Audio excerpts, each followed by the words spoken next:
Alright, we're just going to have you watch me work a little bit here, removing the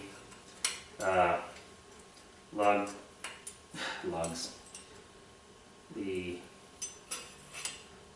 hex or Allen bolts, not hex, Allen bolts that hold the, gotta watch where that goes, holds the water bottle bracket into the frame, because I'm going to be using these lugs, those are lugs, to mount the battery. Alright, we've got everything. We'll set those aside. This is the battery. Very large. That's because I went for the Mountaineer mode one. And it has slots in it, you can see here. And the lugs will go in those slots. Okay, staring at the bike here, but you can see I've got the battery mounted there.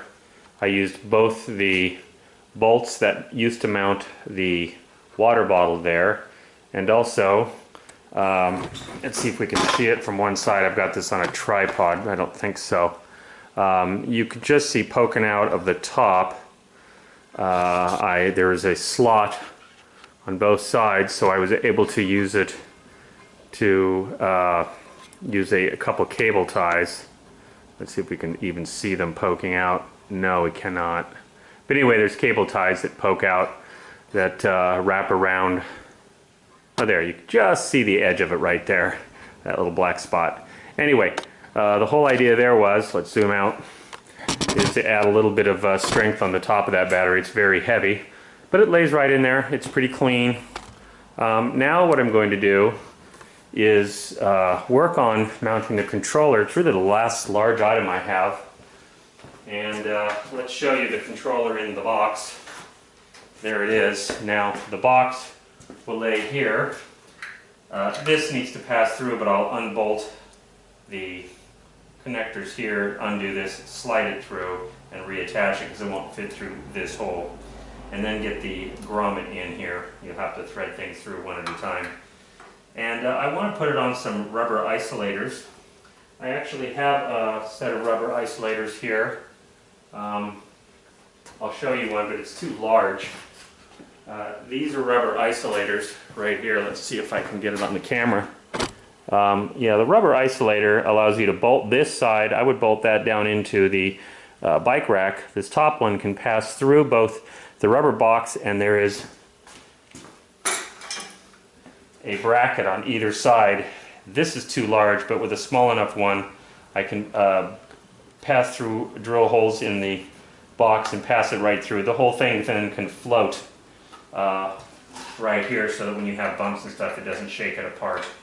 Everything else is sturdy enough. I do worry a little bit about the battery bracket, but there's really nothing more to be done. It's as tight as it's going to be. It's extremely tight. So we're going to hope for the best for that one. I'm not going to be hopping over jumps and things like that. Most of my work is going to be commuting, although even that can provide challenges. I'm impressed that all the tires are withstanding this extra weight. I've probably got, oh goodness, 30 pounds extra weight here. I need to restring the rear brakes and get them aligned better. I'm going to probably take it to a shop and have them do it. I'm just not figuring out why they don't balance well. The front brakes work fine, so the combination will be fine for me. And if you look at the front, I will zoom in. I've got quite the stack there. But I was able to move the shifters and everything else, so we'll leave it as is for the time being. And if I have to, I'll remove some things. So now it's time to go to the store and get some of these rubber isolators. They don't have to sit very tall, just isolate the thing, and we'll go from there.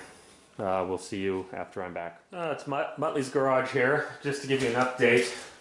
What I wanted to do was run threaded bolts through here that are attached to a spacer, a rubber spacer, and another nut, and pass that through and have it floating on the bicycle rack. But I can't do that because there are no suppliers for the little spacers that would go right in between the box and the rack.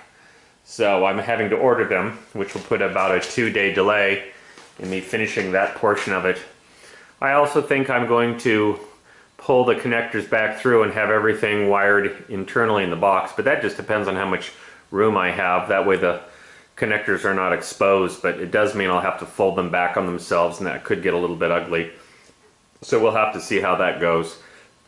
Eventually on my other films that I do, I will be using a bit of better microphones and cameras and stuff, but for right now I'm just doing things in a very basic way. But anyway, so that's I spent about 2 hours looking around and being fairly irate with hardware stores that didn't have these rubber isolators. Let me show you one here on camera.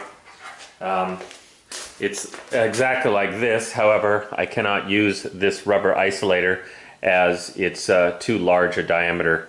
It won't fit into the slots on the controller, so I really want something smaller. I've purchased 2 different sizes, and they will fit not only through the slots in the controller, but I already removed 2 holes in the bicycle rack right here, and hopefully the smaller ones will pass right through there. I'll take measurements, but I know one of them will work. I bought a 632 and an 832 size threaded isolator. This one here is a 1/4 20, which is much too large. It won't fit in here, so, and it won't fit through here, and it's too tall. So we'll use something a little smaller. We don't need that much.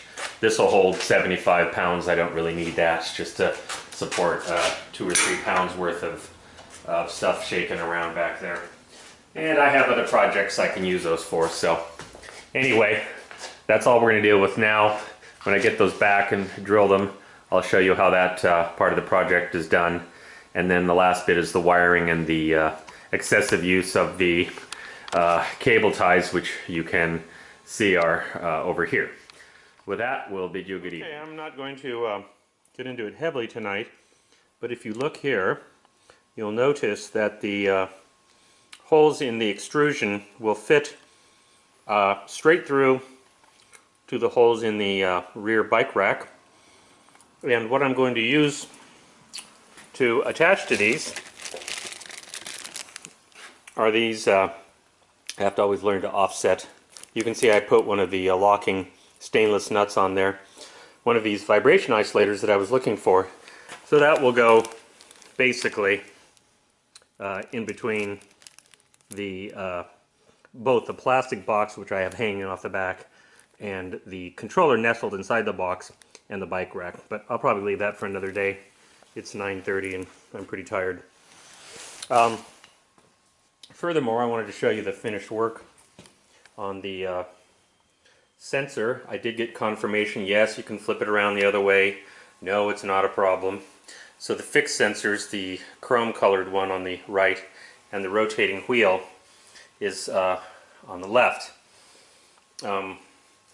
The fixed sensor, if you look very, very carefully, is actually sandwiched between the frame and a little bracket that screws in. I wouldn't call it a bracket, it's a retainer that holds the what they call the lower set, or the bearings, that's all it is, in. And that bracket actually wedged right in there. And there's a little sensor, you see the black cylinder, and it's just up against that wheel, but not quite touching.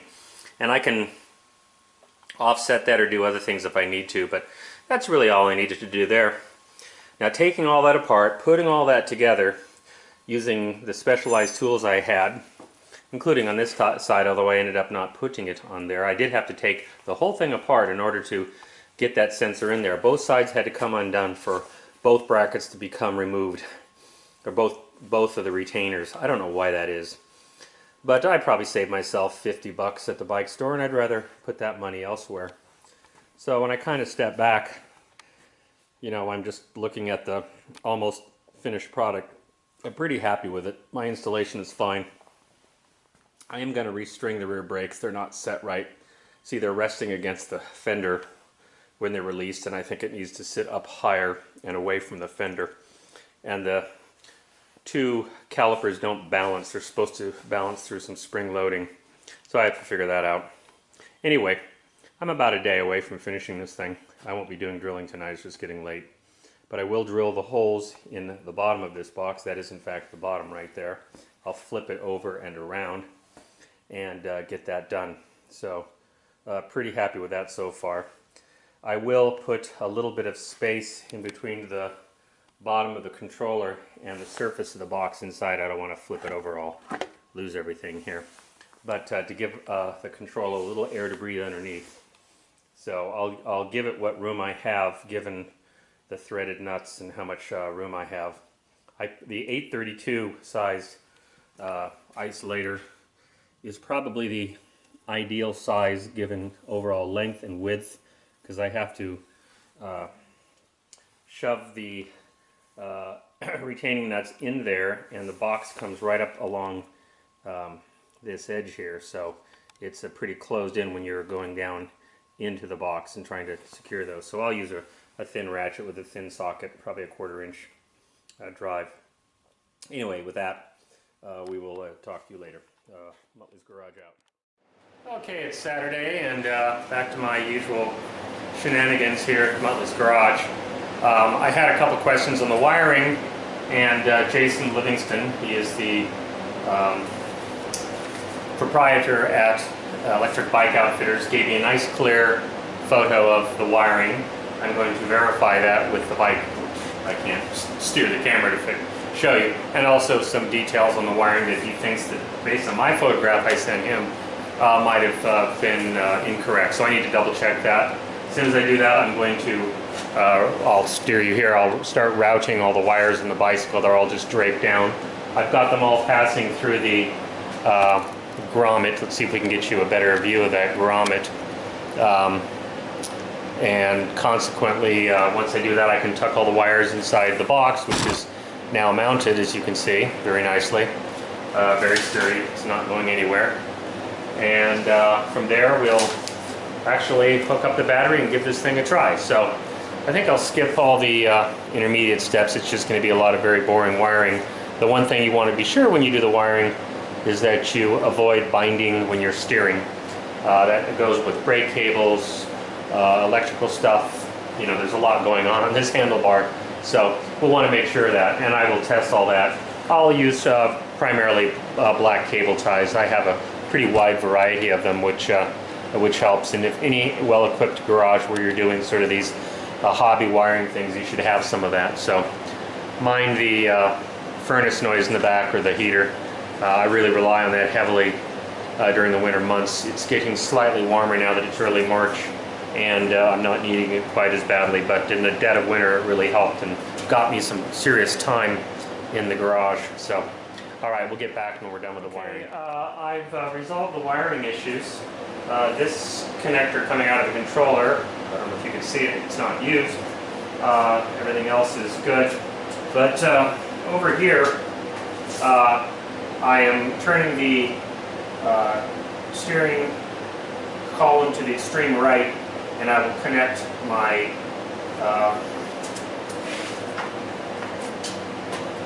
cables right there, and then I'll do the same on the opposite side with the brake and throttle lines, which are right here, and wire. And I'll work my way back until I get all the way to the controller. The shortest, thickest line, probably most troublesome one, is the one coming off the wheel, but I'll be able to handle that as well.